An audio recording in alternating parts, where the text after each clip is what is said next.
Hello students, I am Dimple Tyagi is here with you again. In this video, I will summarize you the remaining part of the story Hidi learns to read. So let's start. Now Hidi listen to what I have to say. अब Hidi जो मैं तुम्हें बता रही हूँ उसको सुनो. You have not been able to read because you believed what Peter said. तुम नहीं पढ़ना सीख पाई क्योंकि तुमने उस बात पर यकीन किया जो तुम्हें पीटर ने बताया था. Now you must believe what I say. When I tell you that you can learn to read like many other children who are like you and not like Peter. अब तुम्हें इस बात पर यकीन करना है जब मैंने तुम्हें बताया था कि तुम दूसरे बच्चों की तरह पढ़ना सीख सकती हो जो तुम्हारी तरह है, ना कि पीटर की तरह. First you must know what happens when you are able to read. पहले तुम्हें ये जानना चाहिए कि जब तुम पढ़ना सीख जाओगी तो क्या होगा. Do you see the shepherd on the beautiful green pasture. क्या तुमने सुंदर चरागाह में उस ग्वाले को देखा. Well as soon as you can read.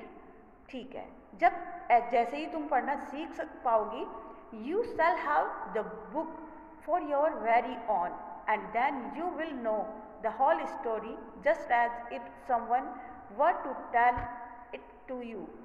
तब तुम्हारे पास अपनी किताबें होंगी और अभी जो स्टोरी तुम्हें दूसरे लोग पढ़कर सुनाते हैं तब तुम उसे खुद से समझ पाओगी. What the shepherd did with his sheep and goats and the wonderful things that happened to him. उस शेफर्ड ने, उस ग्वाले ने उन भेड़ बकरियों और उसके आसपास जो सुंदर सुंदर चीज़ें थी उनके साथ क्या क्या हुआ. Would not you like to know all that Heidi. क्या हिदी तुम ये सब नहीं जानना चाहोगी. Heidi had been listening with keen attention and now exclaimed with sparkling eyes. Heidi बहुत ही ध्यान से सब कुछ सुन रही थी और अब उसकी आंखों में आश्चर्य के साथ साथ चमक भी आ गई थी. Oh if only I could read already. हाँ, यदि मैं पहले पढ़ पाऊंगी तब मैं ये सब कुछ कर सकती हूँ. You will learn in no time, I can see that.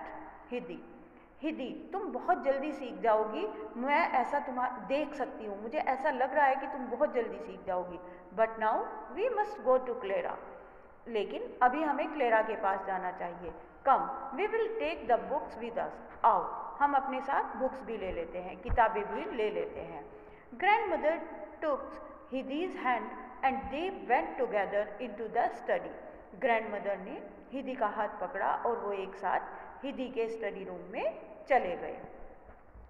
From the day Heidi had tried to go home and Fraulein Rottenmeier had scolded her for being so weak and ungrateful.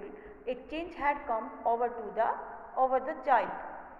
उस दिन से जब हिदी घर जाने की कोशिश करती थी और फ्रॉलिन रॉटनमायर उसे डांटती थी उसकी दुष्टता के लिए और उसके अनग्रेटफुल होने के लिए, हिदी में एक चेंज आने लगा था. हिदी में एक परिवर्तन आने लगा था. She now knew that she could not go home whenever she like. अब वो जान गई थी कि जब वो जी चाहे वो घर नहीं जा सकती. But that she had to stay in Frankfurt for a long time, maybe 4 hour. बल्कि उसे फ्रैंकफर्ट में लंबे समय तक रहना है और शायद हमेशा के लिए. There was nobody to whom she could say how homesick she was. ऐसा कोई नहीं था जिसको वो बता सके उसे अपने घर की कितनी याद आती थी. For she could not face giving the grandmother who was so kind to her cause to be angry as Fraulein Rottenmeier had been.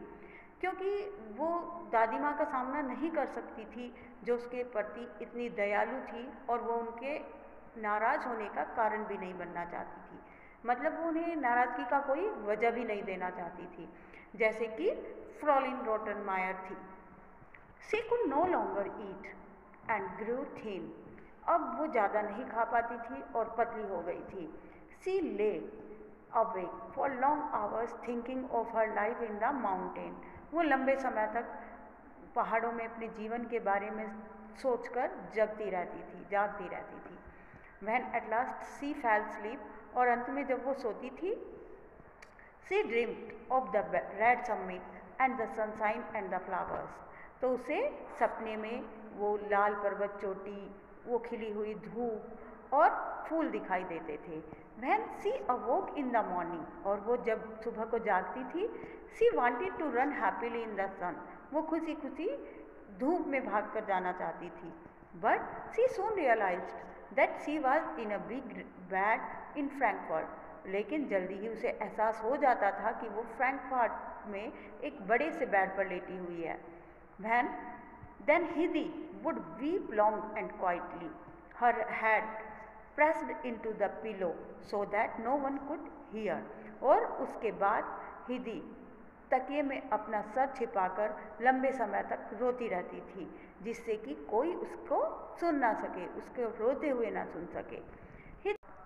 Hidi's unhappiness did not escape grandmother's notice. Hindi की परेशानी दादी माँ की नज़रों से नहीं छिप सकी। One day she asked her what the matter was. एक दिन उन्होंने उससे पूछा कि क्या बात है। Hindi was afraid to tell her the truth. Hindi उन्हें सच बताने में डर रही थी। She did not want the kind grandmother to think she was an ungrateful child. वो नहीं चाहती थी कि इतनी दयालु दादी माँ ये सोचे कि वो एक अनग्रेटफुल, एक स्वार्थी लड़की है। So she said, इसलिए उसने कहा, please I cannot tell you, please कृपया मैं नहीं बता सकती, मैं आपको नहीं बता सकती। Could you tell Clara then? तो क्या तुम क्लारा को बताओगी?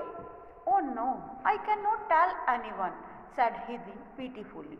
हिदी ने थोड़े दुख से कहा कि मैं किसी को नहीं बता सकती।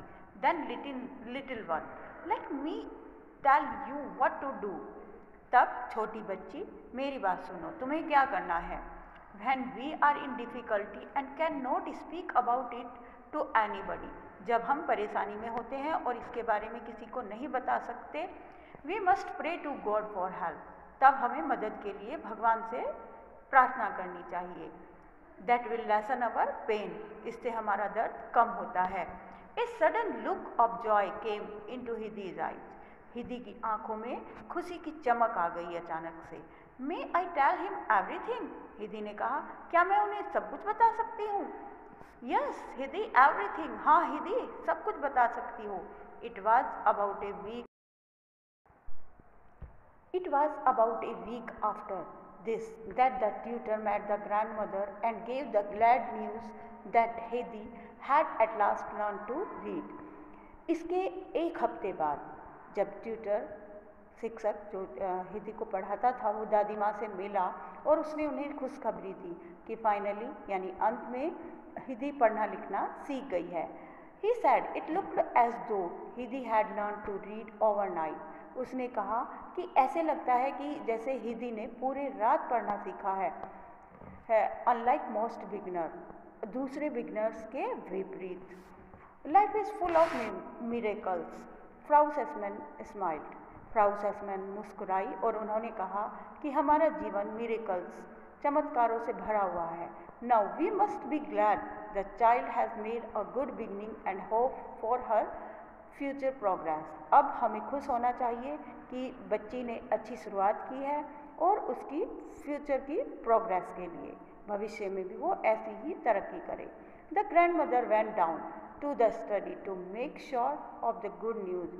इस गुड न्यूज़ के बारे में जानकारी लेने के लिए कि ये सही बात है, दादी माँ सीढ़ियों से नीचे स्टडी में गई। There sure enough was Heidi sitting besides Clara and reading aloud to her. वहाँ जाकर वो उन्हें इस बात की जानकारी मिली और वो श्योर हो पाई क्योंकि हिदी क्लारा के पास बैठी हुई थी और ज़ोर से पढ़ रही थी उसके लिए कुछ। Evidently very much surprised herself, वो ये देखकर बहुत ही हैरान हुई। And growing more and more delighted, और बहुत ज़्यादा खुश हुई with the new world that was now open to her. नई दुनिया जो अब उसके लिए, हिदी के लिए जो अब खुल गई थी। As the black letters grew alive, क्योंकि उसे अब वो काले अक्षर जीवित लगते थे। And turn into man and things and exciting stories, और वो अब बदल चुके थे इंसानों में, चीज़ों में और एक्साइटिंग कहानियों में। The same evening at the dinner plate, उसी शाम डिनर की प्लेट पर Heidi found the large book with the beautiful pictures by her plate. Heidi को एक सुंदर तस्वीरों वाली बड़ी सी बुक अपनी प्लेट के पास दिखाई दी। When she looked questioningly at grandmother, जब उसने दादी माँ को क्वेश्चन भरी निगाहों से देखा, the old lady nodded kindly to her and said, उस बूढ़ी औरत ने यानी दादी माँ ने प्यार से उसकी तरफ सर हिलाया और कहा, yes it is yours now, हाँ अब ये तुम्हारी हैं। mine to keep always, मेरी हमेशा के लिए। even when I go home, यहाँ तक कि जब मैं घर चली जाऊँ तब भी। asked Hindi flushed with happiness, Hindi ने पूछा और उसके चेहरा खुशी से लाल हो गया था। yes of course forever, हाँ हमेशा के लिए। वास्तव में grandmother assured her, दादी माँ ने उसे भरोसा दिलाया। tomorrow we will start to read, कल हम पढ़ना शुरू करेंगे।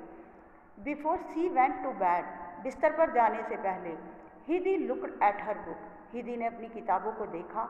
and from that day on, और उसी दिन से her greatest pleasure was to read over and over again the stories which belong to the beautiful picture। वो उन किताबों को बार बार पढ़ने में उसे अच्छा लगने लगा था, बहुत ही आनंद आने लगा था उन कहानियों को जो उन पिक्चर्स से बिलोंग करती थी।